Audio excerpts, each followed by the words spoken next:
বঙ্গোপসাগর সৃষ্ট নিম্নচাপটি বিকেল নাগাদ ঘূর্ণিঝড়ের রূপ নিতে পারে বলছে আবহাওয়া অফিস। এটি প্রবল ঘূর্ণিঝড়ের রূপ নিয়ে দেশের দক্ষিণ পশ্চিম উপকূলে রোববার সন্ধ্যায় আঘাত হানতে পারে। সমুদ্র উপকূলে সুন্দরবন ও খুলনা থেকে পটুয়াখালীর খেপু পাড়ার মাঝামাঝি স্থানে এটি আঘাত হানতে পারে।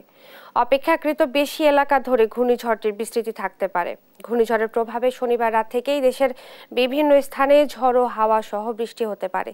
চট্টগ্রাম, মোংলা সহ দেশের 4টি নদী বন্দরকে 1 নম্বর দূরবর্তী সতর্ক সংকেত দেখিয়ে যেতে বলা হয়েছে। মাছ ধরার নৌযানগুলো গভীর সমুদ্রে না যেতে বলা হয়েছে। ঘূর্ণিঝড় রেমালের প্রভাবে কিছুটা উত্তাল পটুয়াখালীর কুয়াকাটা সংলগ্ন বঙ্গোপসাগর। স্বাভাবিক জোয়ারের চেয়ে বেড়েছে নদ নদীর পানির উচ্চতা।